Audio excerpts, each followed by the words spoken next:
Yeah, Fire. yeah. I've Yeah. been seeing the all the Eat Denver stuff. That looks crazy.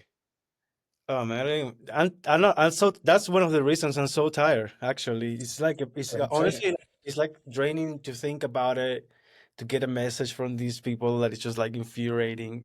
Right now I'm taking a break from that. I mean, I actually got like a couple of messages from like Ali and Luke. So I'm just like chilling right now. Oh, really? They're like, yo, you need to just try to relax. Dude, Ali sent me a voice today. It was like, bro, Yeah. hey, bro, I find this extremely funny, and I know some people are actually like thankful for what you're doing, but the crypto space is very small. Try not to burn many bridges. Shit. That's crazy. Well, they should. I mean, they still owe you, right? But at least it does seem like they're kind of getting closer. You Bro, know? it seems like that's for months. Yeah, that's I got tough, the man. fucking problem. That's tough. The founder fucking texted me saying that I wasn't eligible. Well, the issue was that I was added to the team in the last minute. Bro, I founded the team and then I added Lando and Ian. Like, what the fuck are you talking about? Yeah, yeah, that's crazy. Hey man, how's it going? Yo, Hey guys, can you hear me? All yeah, good. All good. Welcome to the Go with the Flow podcast. Sweet. what's going on? For those that you don't know, this is Library, one of the best community representative in the Flow ecosystem. Super high on the leaderboard for top shop scores, and honestly, a really great person to have. You recently we met in the Flow internal hackathon too, so the Yep. community really, really respects you a lot. If you want, you can introduce yourself too. No, I think you did a good job. Yeah, I'm the best at representing the community, you know? Um, Yeah, no, but no, I don't know. I'm kind of a new dev and yeah, the first time kind of going full into developing on Flow and it's been a lot of fun. And yeah, the community is really supportive. Like I don't I'm not sure you get this type of community support from Web 2. I can't speak for other Web 3 communities, but like I can't imagine developing in a Web 2. You wouldn't get this much enthusiasm, you know? No, yeah. no, not at all. Wait, let me. So you recently started like developing, like coding, like when? Yeah, maybe like late last year. Oh Um, shit, man! I thought you were like a developer all the time. Me too. no, not To be honest, really. me too. I thought I, you were always a developer. I have a tech background though. Like, I've been in tech most of my life. I was in cybersecurity and quality That's assurance, like software quality assurance. what the? Oh, but you were not a developer as I a cyber wasn't, support? no, I wasn't like a full-on developer. I mean, yeah. So, That's pretty good. yeah. Yeah, so you developed like Voltopolis and like all the T-shot stuff like just from starting or like last year. Yeah, basically. I mean, to be honest, like Nice, everyone kind of has to start afresh because Crescendo was a new update, new for sure. syntax, this whole EVM compatible, everything is kind of brand new. But like, yeah, I don't know. It's not the worst time to just jump in, you know? Totally. What? No. You never coded like React or Node Express or something like that? I'm sure I've done some like hobby projects and such, but not this intense because like even though you can't see it, like even with Baltopolis, like behind the scenes, like yeah, I'm working on it. I'm continuously improving it because there's always stuff you kind of want to improve upon. So yeah, like just even load times and performance, all like the whole Yeah, gamut of stuff. Well, man, you're doing great. you're in I'm gonna open this out. Cheers to you, bro. You're doing a good job. it. I like. Are you by coding the front end of the website? Pardon me? Are you like by coding anything? Yeah, I would say the front end. I just got Cursor maybe like 2 weeks ago or something. So the vibe coding on the front end's kind of been a little bit fun, but Cursor is really like it takes a lot of liberties, and it'll change your code in ways you don't want it to. So um, Yeah, oftentimes, yeah. sorry that I interrupt you before I lose my train of thought. I got like a super good cursor rules for any framework. Like if you're doing backend, if you're doing front end, if you're doing cloud infrastructure or whatever. I'm just gonna put it here on the chat so you guys check it out. Yeah, Cursor's been great. So are you doing React on the front end? Hmm. Yep. Nice. React is nice. It's pretty easy once you get it. I mean, I understand it. I know it well enough to, vibe code with it as well, right? Yeah. Um, Yeah. yeah, like the vibe coding's been good, like with the front end stuff, because like yeah, sometimes you just want to move some pixels or you want to move a box in a certain way. I love Cursor just because it has the full context of everything. If you give it one React component, like if you give ChatGPT one React component, you can only do so much with that, right? It only knows how much you give it, but Cursor, yeah, Yeah. um, I put yeah. the link on the chat. Let me know if you can see it. Oh, I see it. So these are all of the cursor rules you can use depending on what your project is. Yeah, like if you're using Next.js, if you're using React, if you're using Svelte, if you're Mm. using PHP, if you're using Node, and it gives you like 5 rules per project, like rules for the UI, rules for the whatever. Yeah. Sick. Yeah, I, I'll definitely look at this. yeah, I just recently got that from I assisted so here in Denver, well, this is a worldwide hackathon, but the host is in Denver. I don't know if you guys know Bolt, Bolt AI. They have like something like Cursor, but on the browser. They're hosting like the largest hackathon on the world. It's like $1 million in prizes. It's starting next the 30th of May, so this month. Oh, Um, wow. so I assisted like the pre-event like last Wednesday, and the guy that was like explaining was the hackathon and everything. He gave us like this rule. He gave us a lot of information, but the one I liked the most was this, like a bunch of cursor rules that you should put in, and you stop your AI cursor from hallucinating stuff. yeah, yeah. I'll definitely use this. I'm definitely bookmarking this and definitely gonna use it. Like I find I just always like unless I'm vibe coding the front end and I'm just trying to move boxes and stuff, like I have to explicitly say like, don't change the code. I'm curious. What do you think about, Dude, I design? had to explicitly Yeah. in my Yeah. rules, do not deploy to the production. Ask me before you deploy to production. I had to put it, man. Yeah. Yeah. What the fuck? Did you have it on automatic mode so it'll just like it'll I, just go? It'll just it will build Vercel and then deploy to Vercel. oh, shit. You said that got you in some trouble at one point, right? Like just for some company or something. Say what? It got you in some trouble, like you accidentally deployed to production on like on a website. No, it You wasn't. haven't done that before? Wasn't that Hemang that had like a he had Maybe like that's what it was. AWS instance, and I fucked it up. He had to close the whole instance and set Yeah, it up again. that's what it was. Yeah, that's crazy. Yeah. So Lib, can I first off, can I call you Lib? Sometimes I'm like thinking Oh, Lib. I've heard Sure. library or Go for it. Libruary. Lives fine. Okay, I'm just gonna call you Lib. Cool. So did you get started in Dotshot like super early on? Like were you part of the first wave of people who started doing it? Yeah, I don't know like which user I was, but I joined in like August of 2020, which is, you know, shit. 6 months before anyone heard about NFTs and That's early. before they went viral. I thought they launched in 21. Yeah. Well, that's when No. they like blew up, right? It blew up in like early 2021, February or something. And I Yeah. had, Yep, that sounds right. Um, yeah, that's early. Actually, yeah. I recently was like on the Top Shop marketplace. I recently started actually fucking watching NBA basketball plays because my coworker just moved from Minnesota, and interestingly enough, my two options for moving was either Minneapolis or Denver. Ultimately, I came to Denver, and he came from Minneapolis. So we went to have like a shots and beer at the bar, and he's obviously supporting the Timberwolves. And I heard that they kind of like Yeah. talk, and I kind of like that. I'm gonna support these guys. I hope they win. Buying all of Amazing.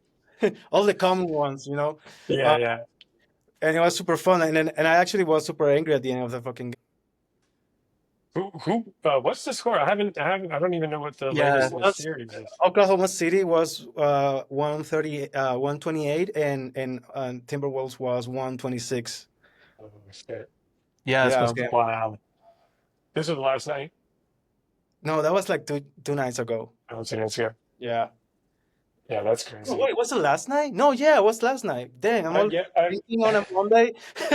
Yeah, they didn't take a break, yeah. did they? Yeah, that was Yeah. last night. Yeah. Dude, fucking guy that is always like flopping on the floor, pretending he's playing soccer. I don't know. Shay?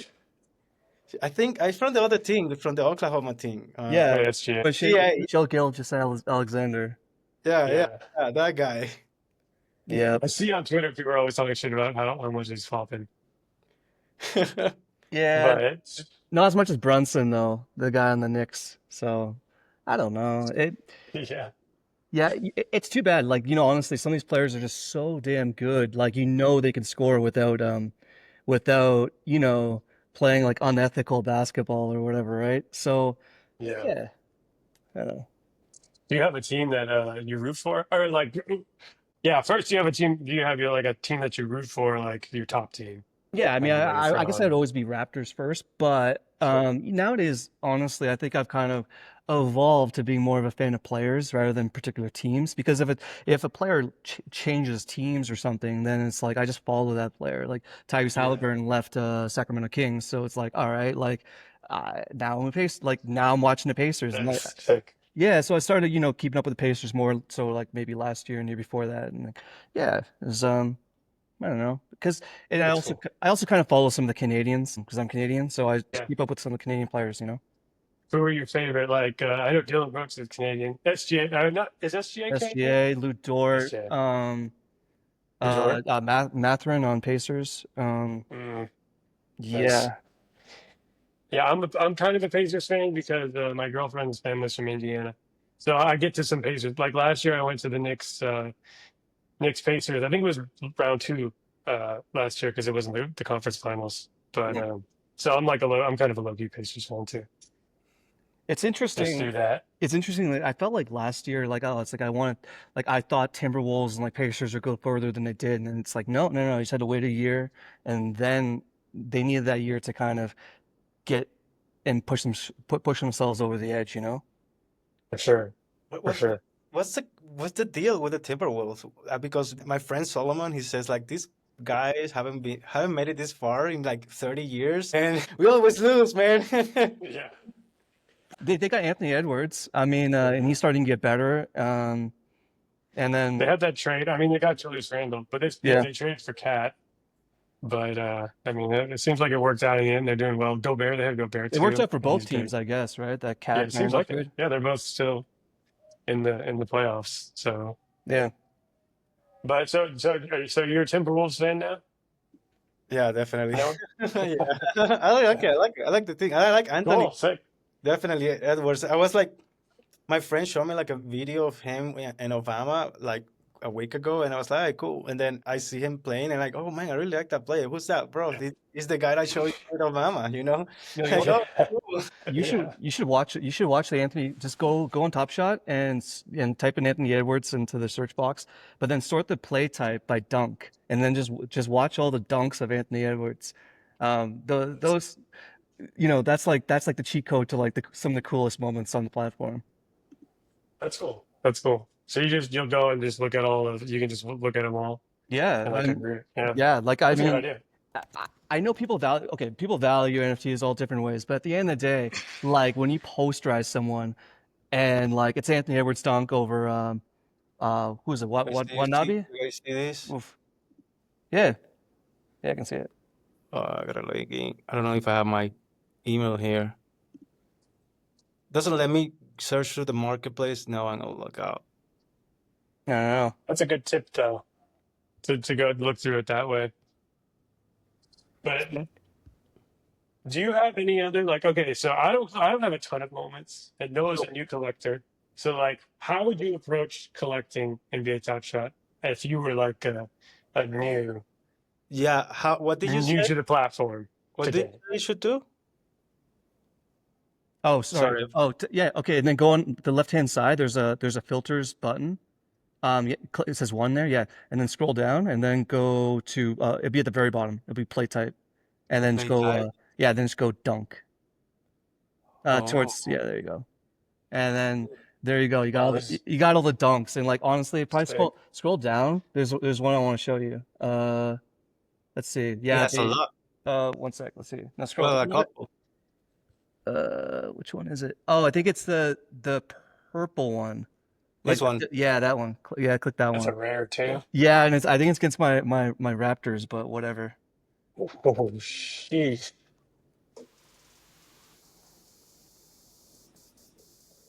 Yeah. Yeah, that's sick. That's Nasty. It's sick. nasty. It's nasty. Yeah. He's Like he's he's so good. Yeah, like I think I mean he's that Dude, this those is moments will be awards. They'll hold their value because like he's gonna be a great player. I mean he already is, but he's gonna be like face how of the do you league type of guy. value these exactly? Like why is this like 3,000 or 2,000? um well, It's a legendary. some of them are different tiers. Some of them more in cost more to acquire. So some of them are more expensive packs. Um, generally speaking, the higher tier you go, generally the better play it is. Although you Right. can find awesome plays across all the tiers. You can, um, valuing stuff is tricky. I guess maybe um, nowadays we have new utility, right? We have Fastbreak vaults, and then maybe more to come, right? More gamification stuff. So, it's changing how people value moments as well, because now people are, they want to play Fastbreak. And by having a higher tier moment of a player, you can use it more than once. If you have a common, you can use it once. If you have a rare, you can use it twice. If you have a legendary, you can use it 4 times. Ultimate, I Does don't it know. change? Does it have like different stats depending on the rarity? I mean, I know you can use it more than once, but does it affect your chances of winning or something? No, that would be an interesting concept. I'm sure they're tinkering with those ideas. But right now they're playing with serial number and sets. So generally with like the pro mode has additional requirements. There's a classic mode and a pro mode. And then the pro mode has like certain requirements, like, oh, it has to have certain badges, like it has to be a rookie year moment, or it has to be from a particular set, which might be a particular tier, that type of thing. Um, and then serial number is like more of a cherry on top type of thing, where like if you have a lower serial, it'll help you with the rankings. Like if I tie you, but I have better serials Mm. of my lineup, then I win that race there. So that's cool. Yeah. I didn't even realize that. I did notice that when you're buying, it puts like the cereals. I mean, puts the cheapest top on top and then puts the lowest cereal. Yeah, but Fast Break's an interesting one, because yeah, people are trying to they're trying to, like, okay, put it this way. Sometimes people want to have just like one moment of a particular player for Fast Break, and so in that case, like if you want a rare, particularly for Fast Break, like this is like that's like the primary reason, then they would try to get a better serial generally, because they're going to stick with that one for a while. Like if you have Anthony Edwards, like you're going to have him for years, right? So you might Mhm. as well maybe upgrade to a better one, because that might help your chances on every single Fast Break going forward. Is it a good strategy to collect just Anthony Edwards? But strategy for what? Like if we're talking about Fast Break, I don't no. know. Because like why would you want so many? Like You I can't just do it. want to find out if he aligns with what I want. I think in general, I think you should, like, it has different purposes. Like if you want something to buy and hold, or buy and flip, or you want it for Fast Break, or whatever else. I have to check out Fast Break how it is. I definitely not for flipping because I'm not good at that. I will probably sell it lower. You know what's funny? So you're a new NBA fan. I'll give you a little tip. Since we were talking about vibe coding earlier, you can use AI to vibe code your fast break lineup. So what you do is Cool. you give the AI, you have to tell it which, there's not that many games going on right now, but you can basically, because you don't have a big collection or anything, it's like you tell it which tiers you have of the players, or you just say like, yeah, I have a rare of this player, and then everything else is common I have. And so it'll know how many uses you have, and so it can try to help you with an optimal lineup. And if you have a good AI model, it can do an entire run. Like an entire run is like what, 10 plus days. It can map out the like kind of optimal usage. It Have you hallucinates a little tried bit. it? Have you tried Oh it? yeah, yeah, for sure. Absolutely. I use AI all the time. That's awesome. Yeah. My Fast Break AI agent. Yeah. Yeah, So totally. you just give it like here's who I have, and like here's the games that are going on this week, and like here's the It what knows. the goal is, because it's different every day. Yeah, so you lay out the rules of like what fast break is, what the like it honestly knows a lot. It already knows a lot about all this stuff, right? Because it has Yeah, access yeah, to the no, internet. It has access yeah, to all the true. scores, it has access to everything. And so basically it's just creating good prompts, right? and then giving it all the information you have, and it can think for you. But it does. You got to make sure that it gets the proper lineup. Sometimes it thought that some players were still on their teams that they were traded from, so it gets confused yeah. sometimes. So you have to, you just have to double check everything like everything else.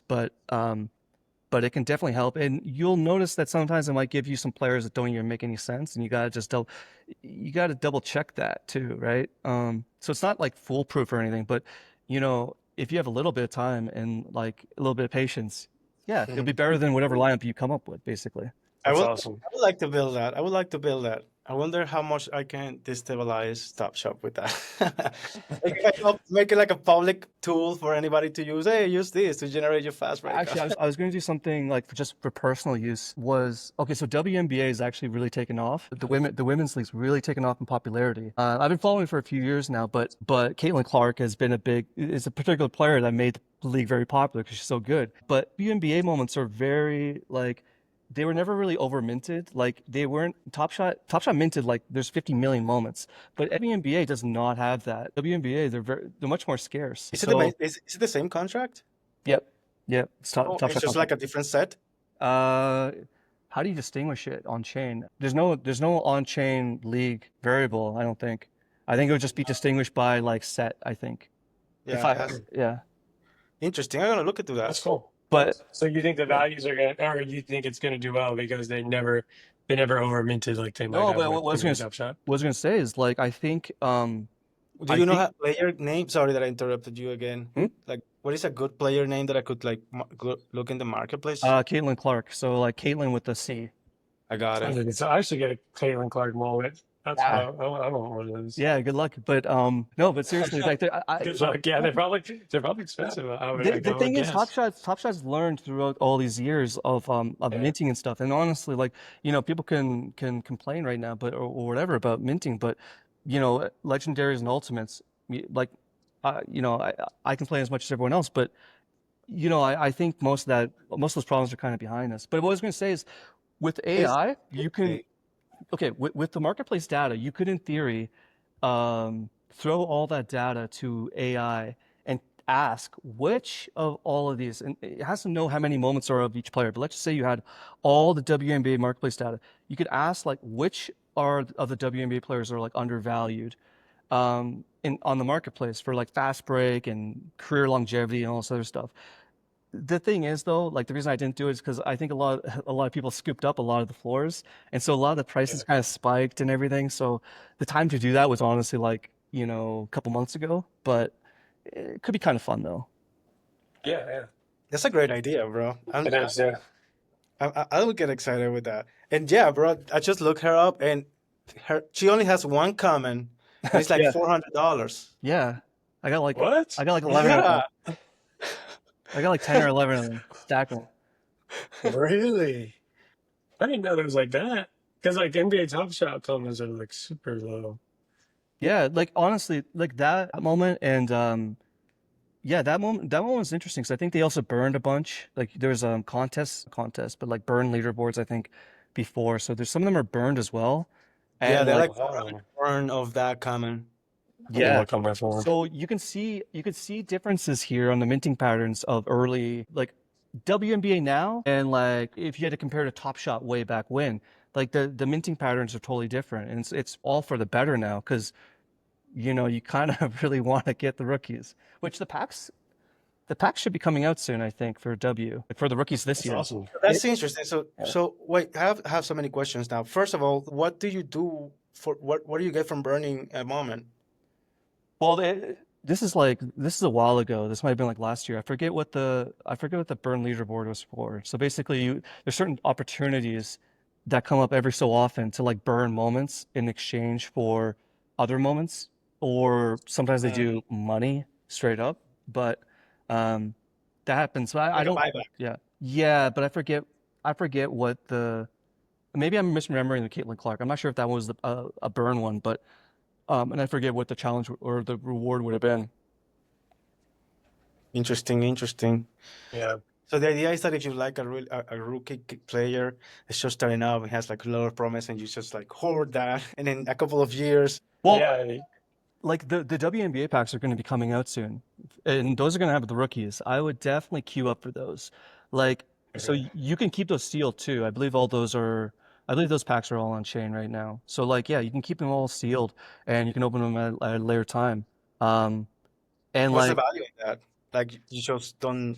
What's you the can point of that? you can people like to open packs to gamble and to maybe pull who do we have? Okay, we have Paige Beckers or Beckers. I'm not sure. I'm gonna mispronounce her name, but Paige Buckets. So she's a new rookie this year. So she might be highly sought after, right? So if you keep her, if you keep it sealed, like the packs that have her in there, then other people can like risk a little bit more, pay a little more for packs with the chance of getting this. It's like sports cards. It's like any kind of But doesn't something that, like that. but when it's on chain, doesn't that affect the serial number? Like if you open it later, doesn't mean that you No, might no, take their. no.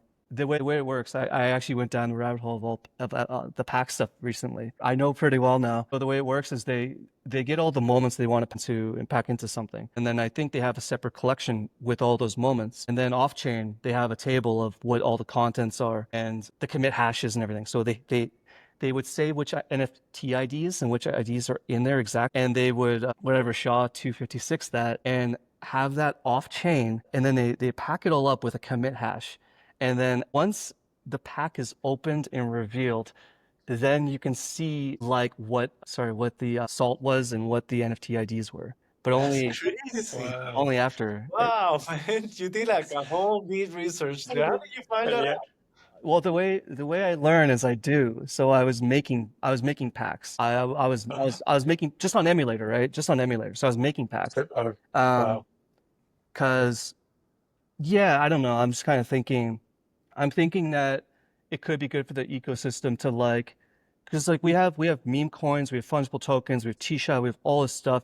You guys might come up with NFT projects, whatever. But like, I think if I'm able to make packs on like for the community and maybe like I don't know exactly. I don't know if it can make money or if it's just a break even type of thing. But to make packs and stuff with a bunch of stuff seems kind of interesting to me. It's like, oh, like okay, I got this NFT. I don't know if it's any good or whatever.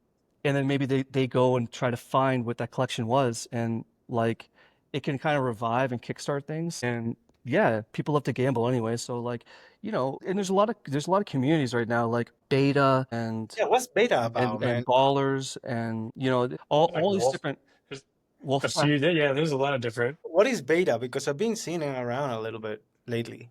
like Like, I'm not gonna be the best at explaining it because I'm not sure if I know the whole backstory or anything. I think it's yeah, like I don't know much more than like anyone else. I CG, think I know. no? So they're just like a big. So there were a lot of like I don't know, very popular Top Shot people that do a lot of. They're in the community. They're doing a lot of things, and there's maybe like 10 of them. I don't know, and they all created this coin called Beta, and it's just kind of like an NBA Top Shot fandom flow? coin. It's on Flow, yeah, and Flow EVM. Well, they originally launched it on Cadence, Flow Cadence, and they decided they wanted to launch it on EVM, and they did a thing with Pump.Fun. So the value of the token went pretty high. Well, at least the market cap, I think. And then yeah, they've been doing a bunch of stuff. They like I think they actually logged they're not minting any more tokens now. Hope I'm correct on that. But they still do a lot with the community. They give away like a lot of tokens and stuff. So I like what they're doing. I like these NBA Top Shot community coins. There's like a lot. MVP is another one. Pet Yeah, Jokic's yeah, horses. yeah. Yeah. That was a cool one because so Pet Jokic's horses. I mean the concept's cool because it was like I mean it's kind of like how T-Shot or trade tickets are kind of right. It's like you trade. Yeah. The idea was that you trade in a Nikola Jokic common, I think, and I think you probably get one one MVP, Yeah. The one pet of the horse. something like that, and like and they would have community ranked contests and stuff. Yeah, Yeah. yeah, it's cool. I think they're still doing stuff. Like I haven't seen it maybe like in the last few weeks, but like I've seen recent stuff, and they seem to be doing well. Like the value of the coin is pretty good. So it's cool. I like seeing that too. I'm always like, oh, how can I like put that kind of stuff into code and just make it like a No, for sure. Like I automatic process. I thought about it like making a vault for them or something like this, like, if they wanted it. But the thing is, it's like, yeah, I wasn't totally sure because it takes time and stuff to do that. And is it worth that time? Like, Yeah, but like basically it could be done all on chain rather than manually trading it in and someone giving you the token. Yeah, that's kind of what we're doing, right? Is like you put in a smart contract. But the thing you can't replace with a smart For sure. contract is community, right? And people. Yeah. And like, Yeah. there's no getting around that. Yeah. So like I guess that's why I was talking about the packs and it like bringing people together or whatever else can bring people together. Oh, I think you're muted, bro. Yeah, but yeah. So I was saying like kind of like what VC is doing with the claw and the collectibles. Now they integrate like Lulu, some toy that I don't know, and yeah, and I guess I'm gonna go with every kind of collectible in the end. I haven't seen Yeah, it. yeah. What is I it? mean, that makes sense. You haven't heard I of know the BZ. Boo I know BZ, but what's the Lulu thing? It's like a Boo? that now you can win from the. I don't know what's the background story, honestly. It's like a collectible toy. But it's weird. It's like a weird little toy, but like they're sold out everywhere. I think it's from a Chinese company, It's a Chinese, and I think it's a Chinese company. Yeah, it's like a Chinese brand. but is it an NFT too? I don't know. Well, when Beezy does it, they create an NFT for it, and that's how you manage it in the marketplace and stuff. But I don't think like the it's like a thing outside of Web3. Like I think it's just like I don't know if you guys remember like what is like Beanie Babies. Like they had a really big Yeah. resurgence like in the 90s. Yeah, or there's So I think it's like something like there's that. pop. Like Tickle Me Elmo. There's pop figures now, or whatever they are. I mean, Funko Pops, whatever. I don't know if I know those. No, you've seen them for sure. I'm just mispronouncing it or Funko something. Pops. Yeah, wait, isn't it Funko Pops or something? Funko Pop? But Yeah. yeah, I mean, like, yeah, the Boo Boos are just like they're like super trendy right now, and I think it's like, really hard to get them. So yeah, BC's are putting them on the thing, which is pretty cool. So you can get it and you get the little token, and it's like a, you know, oh, you yeah, have they have like this access. too. What the hell? They have a lot of things that I didn't even know they had here. Yeah. My plans to go back to Canada and sell all my sports cards and just hopefully just send them all to BZ. Like That would be cool. you just tokenize it and like I don't want to deal like you know how much easier it is like in theory if the customs and everything and cross-border stuff's all right, it's like you know much like yeah, how much of a headache it is to sell like an entire collection. If you could just tokenize that stuff and have them like deal with the vaulting and all this stuff, like Yeah. oh, that's so much better. They had a great idea. It's a great product. Yeah, well, they don't do the bolting themselves. They hire a company that does the bolting. Hmm. They Yeah, just, it's Brinks. I think it's Brinks, like the security yeah, company. so So that's pretty. Oh, yeah, That's a pretty no. good partnership too. No, I meant yeah, like I know they're not doing the vaulting. I know like yeah, it's outsourced to like a security Yeah. company. yeah, but it's a cool idea. I love the idea of bridging anything that bridges like the Web3 with Web2 for me is a win. I think I mean, For you know, sure. I'm a little extreme sometimes, but like okay, personally, I don't like to own too many things, physical things, because I like to travel and stuff, and having stuff just kind of holds me down a little bit. So, like, I think if I think it might take a little more time, but this whole digital collectibles thing, I think is really here to stay. And like the concept of spending money on cardboard and then having to send it to someone else to tell you if your cardboard's in good condition, and then that lets you sell the cardboard No, on some website, and then you get to go to the post office and ship that cardboard. It's just like when you say it out loud, it just seems a little bit silly too, right? So and I was So just thinking about that today. Actually, I was like walking to my work and I got a notification from Disney Pinnacle that they released the new Hercules set. And I'm like, nice, I want all of this. And I buy them. I get like a digital edition of Pain and Panic. And I like, and in my head, I think, wow, this is great. I love it. And I also think it's amazing that it's an NFT because it's a collectible from Disney that I can just pass on to my kids, and then my kids yeah, can pass on to their kids. And it's not something you can guarantee with a car made of cardboard, stuff like that. sure. no, absolutely. Like you did the Pinnacle bot recently, right? You just like launched that. Oh yeah, I did on Twitter. It's called Pinnacle Pinbot, I think, and so it does like Yeah. all the sales over. I think I forget what it's set at right now, but like over $100. Yeah, that was cool. That was fun to do. I mean, I still gotta fix a couple bugs there, but all in all, yeah, it's running 24/7. It just monitors for for these sales. So next time, the thing is with Pinnacle, it's a little bit centralized, right? In the sense that they turn on and off the ability to send the pins or Yeah. to sell them. So it's a little centralized that way. I'm not sure if it's always going to be that way, but so yeah, next marketplace event or whatever they call it, next event, yeah, that's when you'll see the bot kind of going because they condense. It's like for better or worse, right? Like I can understand like turning off the trading ability and stuff. It's because it's kind of interesting because it concentrates it all on Yeah. like 3-4 days. So for like projects that are just kind of starting out, getting their footing and new collectors, like it kind of it solves problems. It doesn't actually like create problems because like not everyone is. You don't need the decentralization right out the gate all the time. I think Top Shot even didn't have trading out of the gate either. Like you couldn't just send them to anywhere. Yeah, that's true. Yeah, I think it's fine. There's usually approach with these companies now in Web3. Even Flow itself as a blockchain starts centralized and little by little becomes more and more decentralized.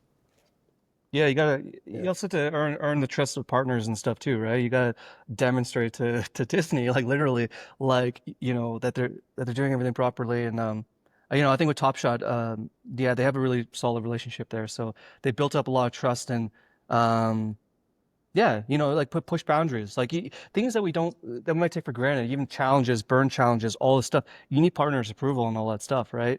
That's legal. Once you start messing with like you got legal at the table with devs and everything, and like it gets complicated, and I don't think in general people realize like how complicated things get and like how much you know Dapper wants to push the boundaries when it can, and sometimes things are just like maybe at the last second just kind of canceled and stuff like this because of maybe partner pushback or something like this. It could happens all the time with other products all the time. Yeah, Yeah. those are problems that at least me as a small builder, independent, don't even think about when I'm building stuff. No. You know, Yeah, I don't even. I used to worry about it more. Now when I build more shit, I'm like, we're so small. I get so small. Like until when it gets bigger and I need to worry about that kind of yeah. stuff, I'll put things in place. But like that I mean, is kind of the cool part about being on a part of a small ecosystem is like you do shit to do it. Whatever you kind of so, think of. I'm kind of getting into that mindscape right now with one of my recent projects because it's kind of bigger scale. But I actually wanted to ask you, man. You've been managing, but you haven't been there for long, or I've been in Medellin since January. oh yeah, how do you like it? Yeah, I love it. I don't want to You leave. love it? I don't want to It's leave. such a nice weather. Yeah, everything's cheap, like even just everything. Like staying in like a hotel, it's $20 a night or something. It's just like, all right, like this is pretty good. 'Cause like I'm paying for an apartment in Toronto right now and stuff, but like, not for much longer when I go back.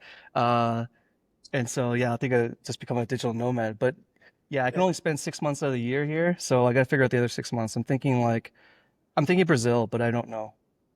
I recommend Argentina, man. You should go to Buenos Aires. Yeah. You will like it. You should try it. It's cheap too. It's super cheap right now. Yeah, I heard they had super cheap stuff because didn't they have hyperinflation at one point? And like, It's just, It's like oh pretty yeah, recent. going through it. okay. Yeah, like, but they have still like super great food. Like their steak is legendary. Their wine, their beer, their culture. They are very warm people. They are very cultured people that reads, listen to all kinds of music. They produce culture too. Buenos Aires is beautiful, man. It's like the Latino New York, man. It's like it doesn't fucking sleep. It really doesn't sleep. Like there are bars that are open 24/7. Nice. That's awesome. Yeah. Have you been to a lot of like South? Have you traveled through South America a lot? I know you're like No, from Venezuela. no. Honestly, I think I was in Dominican Republic at the time, and I was just like, okay, where do I go next? And You like it? yeah, my buddy Luke at Flow, he told me like, oh, go to Medellin. I'm like, all right, Really? Really? yeah, Yeah, he's always traveling around. That's awesome. He lives in Mexico. yeah, yeah. I gotta go visit him. Oh But yeah. I was almost about to visit it, but I got a problem with my fucking passport. I cannot travel, but I wish I yeah, could go to. too many felonies, right? You can tell us. Don't worry. But I actually thought for a moment that you were Colombian. Like, is this guy Colombian? Is this guy been Colombian all this time? Yeah, no, but like over the last 3 years, I think I've spent like 15, 16 months or something here. Like I've spent a lot of time here. My Spanish should be better, but I can give myself a break this year because I've just been working so hard on all this stuff. But I think I have to brush up on it. Have you spoke Spanish with Luke? He speaks No. Spanish. Yeah, no, I know. Did he speak good Spanish? Yeah, He speaks Spanish. He lives in Mexico. He tries to speak Spanish to me sometimes, and I find it funny. his Spanish is immaculate though, because like, yeah, I do understand, and he does speak Spanish. That's good. Yeah. It feels weird when I'm just already used to speaking English. Like, Yeah. I know doesn't speak Spanish, try to speak Spanish to me. It's like, oh, I feel weird. I know my other side.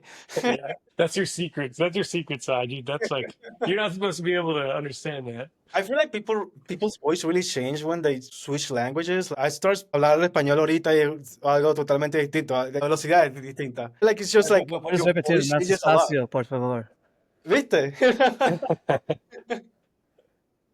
So, by the way, I'm from Venezuela. I was born and raised in Caracas, pretty close to Colombia. Cool. And yeah.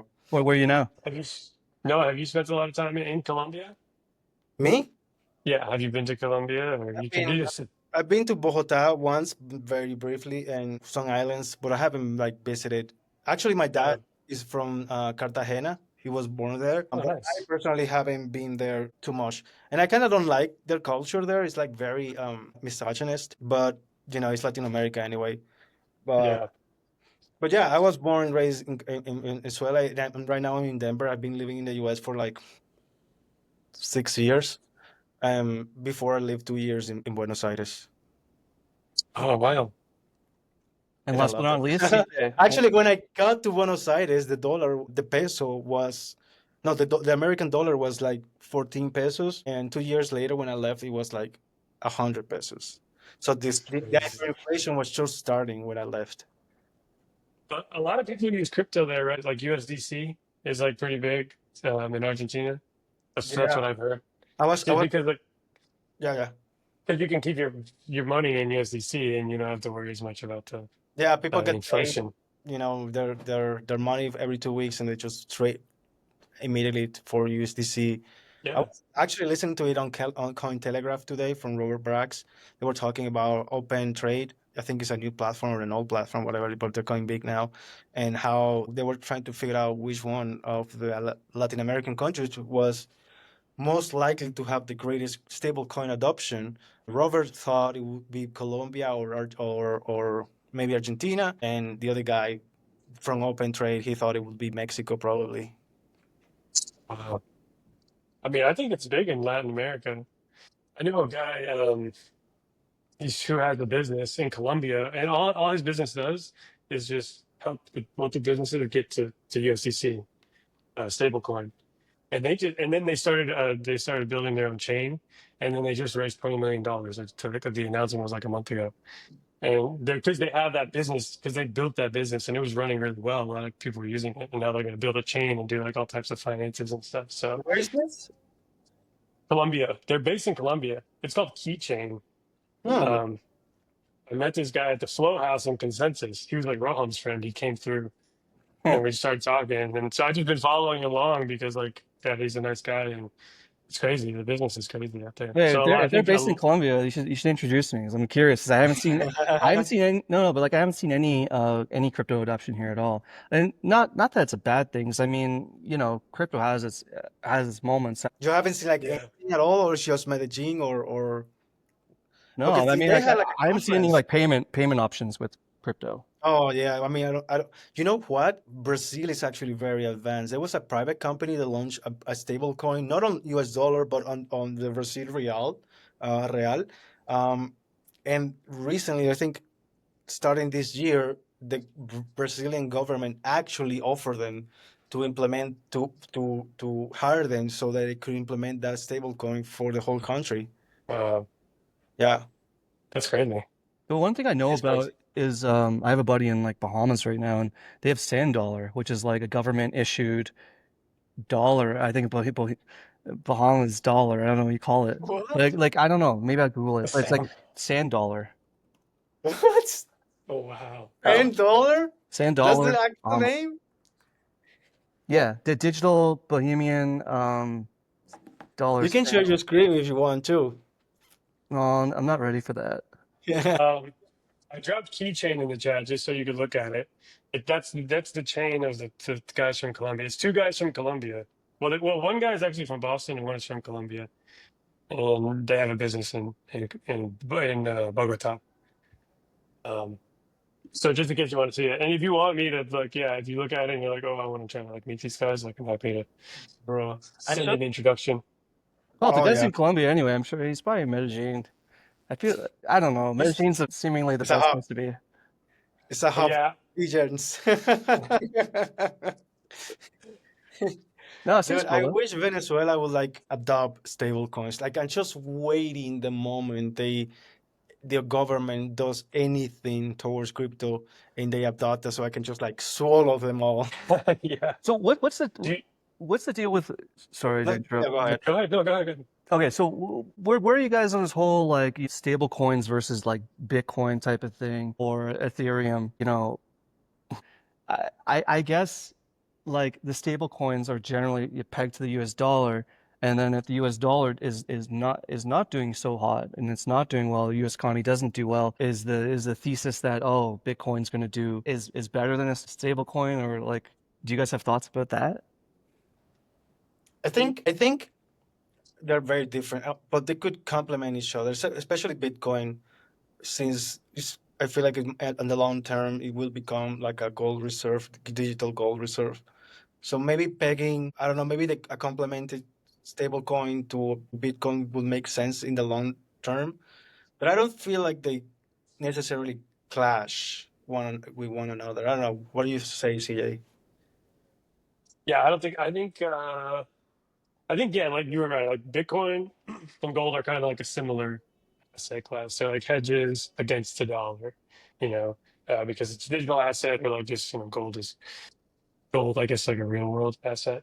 But yeah, I mean these stable coins. There's a whole lot of value in stable coins. Yeah, I don't think it's like one or the other. I think stable coins are kind of like necessary because the world is going to start coming on chain and like I mean even in the US, like the US case, like the USA, the country probably wants stable coins because that creates demand for their currency, and then they can sell more treasuries and they can have their own yield. So I One, think it's I oh, go saw. ahead. I just read the news like recently. 1% of the entire dollar, I guess, market or whatever is now on a stable coin. It's on stable coins. Really, Yeah, it's that high. That's crazy. because I just all of think the like companies are now buying stable coins to use them for their stuff. yeah, it's just more efficient. I mean, that's like DeFi. I think like crypto is more efficient. Like in financial markets, it's proved DeFi has kind of proven that it's a more efficient way to like basically run anything that a bank does, and probably more in the future. I, But I it's just more efficient way to like lend money or do all these things, earn yield in a Yeah. certain way, and so it just makes more sense. I think it's gonna all yeah. become more. Everyone's gonna want to do it on chain. So like maybe I'm like I don't know. I'm still thinking about Bitcoin in general. It's like so I guess we're looking at maybe currencies as like sorry stable coins more as like these are currencies that have been in use forever. And these are already the currency that people use to spend and transact with. And then like, ETH and like Bitcoin and even like Flow and these like cryptocurrencies that like they might keep a network secure and stuff like this are more like maybe I don't know like utility assets, but the Bitcoin one is interesting because it doesn't keep anything secure. So I'm still chalking up how to think about that one, I guess. I feel like you're trying to like you're asking like a deep philosophical question, like, oh, where are we heading now that we're just turning dollars and Yeah, bolivares in it's the best reality time into to ask stable now. coins? Everything's going crazy. Like Yeah, like Yeah, the whole point of Bitcoin and all of that was to avoid the traditional, currencies and shit. And now we're just turning that into stable coins. Yeah, I kind of see what you're saying. sure. So well, the best time to make predictions is when you're on the camera and like you can look back at your predictions and how you thought about it, and like hindsight's like 2020. Oh, I should have said that. I But think yeah, I think it's a trade-off. I think it's like a meeting in the middle because making the at the end of the day, the US dollars and all of these currency from countries, they are the most used currencies in the world. And by putting them on chain is beneficial for all of these other altcoins, Flow, Bitcoin, Ethereum, because now there's an easier access to. So if you put your US dollars on chain, yeah, maybe, yeah, you're using the devil in a way, but maybe you just want to trade it for Flow right away, or you want to use it for something else. And it makes everything easier. I feel like the just for the level of adoption that this is going to bring to the crypto ecosystem itself, yeah, maybe we can side with the devil for a while and see how it goes. Yeah. I think it's like a necessary step. Like, obviously, I mean, maybe like Unnecessary the evil. yeah, necessary evil. Yeah, like maybe the goal is one day just like we all just eat and that's our money. But like, yeah, I mean, Yeah, you because gotta at kind of the get end of the there. day, it's actually kind of good for the people to, because say tomorrow the US dollar crashes, which might not be totally unmanageable, right? People are gonna be able to change their US dollars, USDC, USDT, or PayPal, whatever they have, into something else much quicker. But before True. that, if you have your money in a bank, you're fucking screwed. Yeah. No way Yeah, you're getting your yeah, money out of it. You know what's yeah, interesting is like, even at the even looking at the cryptocurrencies out there, like, yeah, what can you put that's generally stable? Like, obviously we know this, some of the stable coins, right? Like whatever USDC and stuff. But I guess there are also some other ones. Like, okay, basically I was going to say like there's not that many options in terms of where you can put if you have let's just say you have a bunch of ETH. It's like where, let's just say ETH is crashing or whatever, and it's like where can I put it that's stable? That's not ETH, right? Like, and so yes, you can put in stable coins, but I guess there was also one that was like, it was more like custodial gold reserve. It was like I think it was like a trust me, bro, we have the gold type of I thing. think I think yeah, the reality is that at the end of the day, there's no really stable coins, you know? If you put all of yeah, this money on the dollar and it crashes, your stable coin crashed. yeah, Yeah, yeah. but So I don't know. I don't know what the Is solution Bitcoin the most stable? no, It's I, like I agree. stable coins. Like maybe Bitcoin is the most stable compared to all of the other cryptocurrencies and tokens and everything. that is a point. But what if we had like Colombian peso and stuff all on chain? Then I guess like That would be the ideal. US dollar and stuff, because they're always there's always an exchange rate, right? So Yeah, right. like it would be interesting having all these country currencies having their own stable coins, like you guys said. Uh, there's not that many now. Like I don't know I don't know how many there are, but like I mentioned the Bahamas one, and I guess Euro has one now. Euro. okay. What do they? Yeah, it's the same Circle issues a Euro C, I think, or EURC or something. Holy shit, Yeah, they have yeah. exchanges.